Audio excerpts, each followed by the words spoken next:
حضرت عبداللہ بن عمر رضی اللہ تعالیٰ عنہ سے روایت ہے، آپ رضی اللہ تعالیٰ عنہ فرماتے ہیں کہ ایک سفر میں ہم رسول اللہ صلی اللہ علیہ وسلم کے ساتھ تھے۔ ایک اعرابی آیا،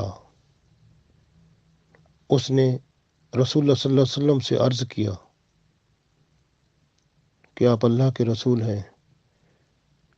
تو آپ صلی اللہ علیہ وسلم نے اس کو دعوت دی اسلام کی، فرمایا کلمہ پڑھو۔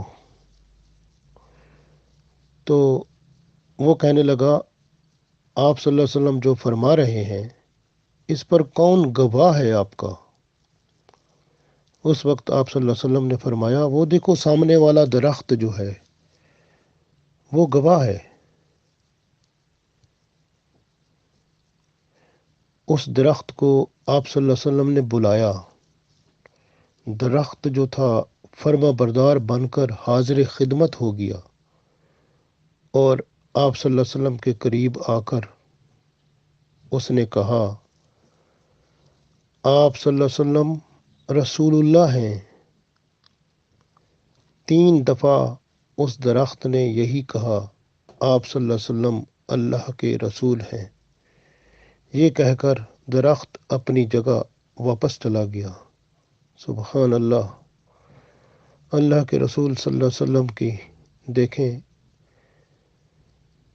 وہ مخلوق جو انسان نہیں ہے وہ بھی فرما بردار ہے، اور ہم ہیں کہ سنت رسول صلی اللہ علیہ وسلم، آپ صلی اللہ علیہ وسلم کے اخلاق، آپ صلی اللہ علیہ وسلم کی سیرت کو ہم نے دور رکھا ہوا ہے۔ آج سے ہم اپنے اندر تبدیلی لائیں۔ اللہ کے رسول صلی اللہ علیہ وسلم جن کی بات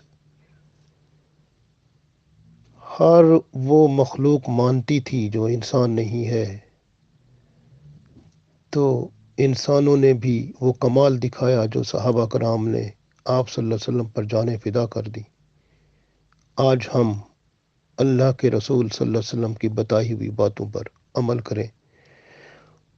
ان کا جو خزانہ ہمارے پاس ہے قرآن و سنت کی شکل میں، بس اسی کو اپنی راہ ہدایت بنا لیں۔ انشاءاللہ قیامت کے دن وہ اپنے ساتھ ہمیں جنت میں لے جائیں گے، انشاءاللہ۔